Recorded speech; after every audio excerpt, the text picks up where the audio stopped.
আসসালামু আলাইকুম প্রিয় দর্শকবৃন্দ। ইনভেস্টমেন্ট মেন্টর কবির এবং আইএমকে ফিনটেক স্কুল চ্যানেলে আপনাকে স্বাগতম।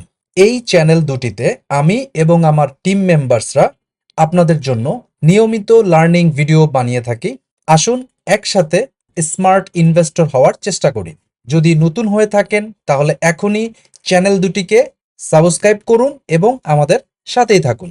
প্রিয় দর্শকবৃন্দ, আমরা বিশ্বাস করি নলেজই আপনার সবচাইতে বড় সম্পদ।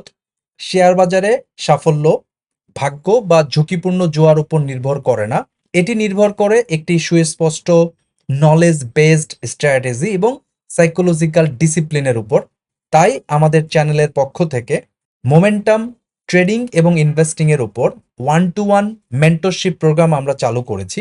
যারা মোমেন্টাম ট্রেডিং অথবা মোমেন্টাম ইনভেস্টিং শিখতে চাচ্ছেন তারা চাইলে 1-to-1 মেন্টরশিপ প্রোগ্রামে জয়েন করতে পারেন। এই মেন্টরশিপ প্রোগ্রামটি আমরা 3টি ফেজে কমপ্লিট করব। প্রথম ফেজে আপনাকে মোমেন্টাম মাস্টার কোর্সটি করানো হবে। এরপর আপনি অল্প পরিমাণ টাকা নিয়ে মার্কেটে কিছু ডেমো ট্রেড করবেন। সেই ডেমো ট্রেডে যে ভুল ভ্রান্তিগুলো হবে সেগুলো নিয়ে আমরা একটা রিভিউ ক্লাস নিব। এরপর আপনার ভুলগুলো সংশোধন হয়ে গেলে আপনি মার্কেটে রিয়েল মানি নিয়ে ট্রেড করতে যাবেন এবং 30 থেকে 40টা রিয়েল ট্রেড করবেন। তারপরেও যদি আপনার ভুল ভ্রান্তি থাকে তাহলে সেগুলো আমরা অ্যাডজাস্টমেন্ট করে দিব অ্যাডজাস্টমেন্ট ক্লাসে। এরপর আপনি মার্কেটে নিজে নিজে কনফিডেন্টলি মোমেন্টাম ট্রেডিং এবং মোমেন্টাম ইনভেস্টিং করার জন্য পুরোপুরি প্রস্তুত হবেন বলে আমরা বিশ্বাস করি। মার্কেট যদি আপট্রেন্ডে থাকে এটা 3 মাসেই কমপ্লিট হবে, কিন্তু মার্কেট যদি কারেকশন মোডে থাকে তাহলে হয়তোবা এই প্রোগ্রামটি শেষ হতে 6 মাস পর্যন্ত সময় লাগতে পারে। দর্শক, আপনি যদি সত্যি সত্যি নিজের উপর আস্থা রেখে কনফিডেন্টলি নিজে নিজে অপরের উপর নির্ভর না হয়ে সাকসেসফুলি মোমেন্টাম ট্রেডিং অথবা মোমেন্টাম ইনভেস্টিং করতে চান তাহলে এখনই আমাদের 1-to-1 মেন্টরশিপ প্রোগ্রামে জয়েন করার জন্য ইমেল করুন imkfintechschool@gmail.com অথবা investmentmentorkobir@gmail.com। এই ঠিকানায় ফিরতি ইমেলে মেন্টরশিপ প্রোগ্রামের বাকি ডিটেইলগুলো দিয়ে দেওয়া হবে। আচ্ছা, শেয়ার বাজারে সবচেয়ে বড় সম্পদ কারা বানায় বলুন তো? যারা দিনরাত ট্রেড করছে? না! আসল কথাটা শুনলে অবাক হবেন। সবচেয়ে বড় সম্পদ তারাই বানায় যারা একটা খুব কঠিন কিন্তু অবিশ্বাস্য লাভজনক শিল্পে ওস্তাদ হয়ে উঠেছে। আর সেই শিল্পটা কি জানেন? কিছুই না করার শিল্প। হ্যাঁ, ঠিকই শুনেছেন। শুধু চুপচাপ বসে থাকা, নিজের পজিশনগুলোকে বাড়তে দেওয়া আর কিছু একটা করার যে তীব্র ইচ্ছাটা ভেতর থেকে আসে সেটাকে দমন করা। আমি জানি কথাটা শুনতে একদম উল্টো লাগছে, তাই না? এমনকি মনে হতে পারে এটা তো স্রেফ অলসতা, কারণ আমরা তো এমন একটা জগতে থাকি যেখানে সারাক্ষণ কিছু না কিছু করাকেই বাহাবা দেওয়া হয়। কিন্তু যদি আমরা সফল ট্রেডিং নিয়ে এই যে চালু ধারণাটা এটাকে একটু চ্যালেঞ্জ করি, তাহলে প্রশ্নটা কি দাঁড়ায়? আর উত্তরটা হলো এই আপাত দৃষ্টিতে স্ববিরোধী একটা আইডিয়া। এটাই কিন্তু মার্ক মেনারভিনির দর্শনের একেবারে মূল ভিত্তি। আসল রাস্তাটা হলো কম ট্রেড করা, কিন্তু আরও ভালোভাবে ট্রেড করা।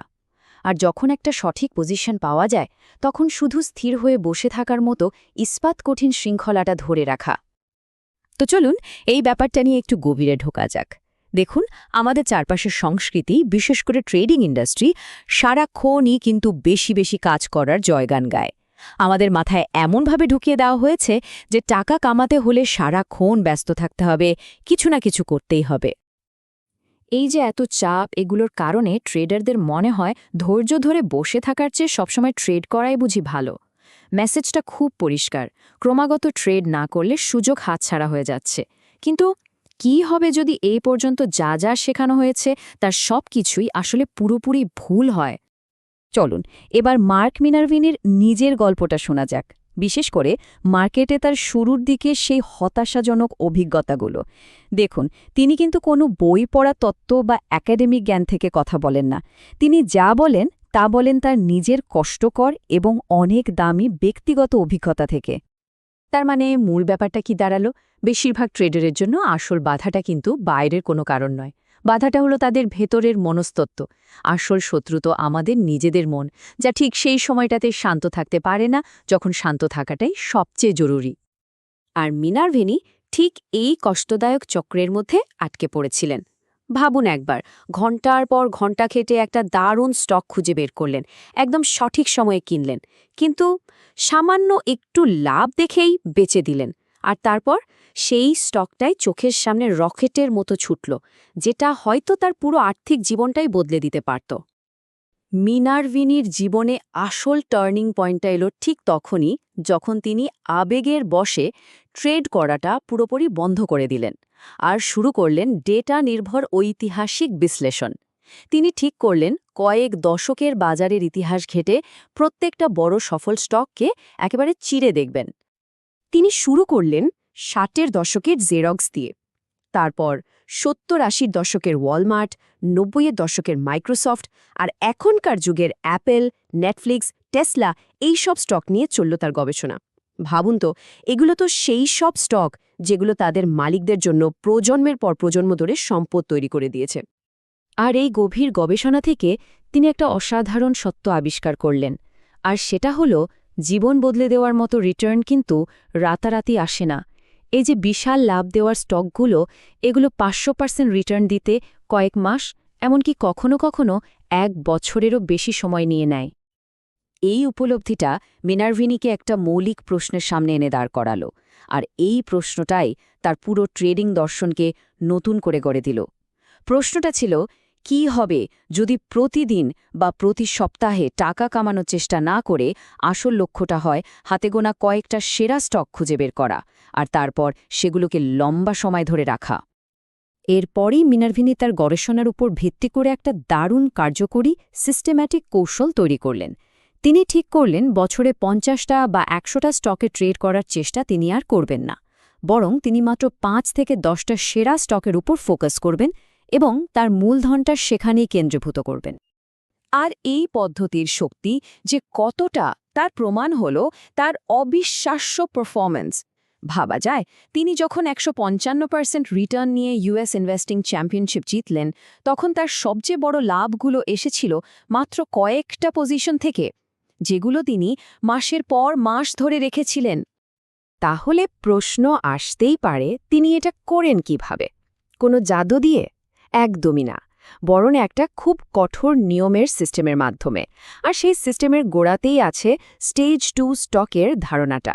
দেখুন, বাজার মোট 4টে স্টেজের মধ্যে দিয়ে যায়, আর এই স্টেজ 2 হল সেই আপট্রেন্ড বা চড়তির পর্যায়টা, যেখানেই কিন্তু আসল টাকাটা বানানো হয়। আর মিনারভিনি, তিনি শুধু আর শুধুমাত্র স্টেজ 2 স্টকগুলোতেই ট্রেড করেন। একটা স্টককে স্টেজ 2 বলার জন্য কিন্তু কয়েকটা নির্দিষ্ট টেকনিক্যাল বৈশিষ্ট্য থাকতেই হবে। এই নিয়মগুলো আসলে সেই স্টকগুলোকে খুঁজে বের করতে সাহায্য করে যেখানে বড় বড় প্রাতিষ্ঠানিক বিনিয়োগকারীরা ঝাঁপিয়ে পড়ে শেয়ার কিনছে আর দামটাকে ওপরের দিকে ঠেলে নিয়ে যাচ্ছে, মানে একটা শক্তিশালী আপট্রেন্ডের পরিষ্কার ইঙ্গিত। এখন আসি মিনারভিনির সবচেয়ে বিখ্যাত এন্ট্রি কৌশলে। এটাকে বলা হয় ভলাটিলিটি কন্ট্রাকশন প্যাটার্ন বা সংক্ষেপে ভিসিপি। এই প্যাটার্নটা আসলে সেই স্টকগুলোকে চিহ্নিত করে যেগুলো একটা বড় ব্রেকআউটের ঠিক আগে একটা শান্ত স্থিতিশীল পর্যায়ে থাকে, মানে স্টকটার দাম একটা নির্দিষ্ট রেঞ্জের মধ্যে ওঠানামা করে। এই ভিসিপি প্যাটার্নটাকে একটা চেপে রাখা স্প্রিংয়ের মতো ভাবতে পারেন। স্টকটার দামের ওঠানামা যখন আস্তে আস্তে কমতে থাকে, তখন এটা আসলে শক্তি জমা করে। যারা দুর্বল বিনিয়োগকারী তারা ভয় পেয়ে বেরিয়ে যায়, আর বাজারে বিক্রেতার সংখ্যাও কমে আসে। আর ঠিক এরপরেই আসে সেই বিশাল মুভটা। মিনারভিনি যখন দেখেন যে তার বিশ্লেষণটা সঠিক, তখন তিনি এমন একটা কাজ করেন যা বেশিরভাগ ট্রেডার ভাবতেও পারে না। তিনি তার জেতা পজিশনে আরও শেয়ার যোগ করেন। তিনি শক্তিকে অনুসরণ করে একটা পিরামিড তৈরি করেন। সাধারণত ট্রেডাররা কি করে, একটা স্টক যখন লোকসানে যায় তখন আরও কেনে, এটাকে বলে অ্যাভারেজিং ডাউন। কিন্তু মিনারভিনি করেন ঠিক তার উল্টো। তিনি শুধুমাত্র লাভজনক পজিশনে আরও টাকা লাগান, মানে যখন বাজার তার সিদ্ধান্তকে সঠিক প্রমাণ করে, ঠিক তখনই তিনি তার বিনিয়োগ বাড়ান, ঝুঁকি নয়। এই পদ্ধতিটা কিন্তু শুধু ঝুঁকি কমানোর কৌশল নয়, এটা আসলে বড় লাভ দেয়া স্টক ধরে রাখার জন্য একটা মানসিক বর্ম তৈরি করে দেয়। ভাবুন তো, শুরু থেকেই যদি একটা ভালো লাভের কুশন বা গদি থাকে, তাহলে স্টকের ছোটখাটো পতনের সময় ধৈর্য ধরে বসে থাকার সাহসটাও চলে আসে।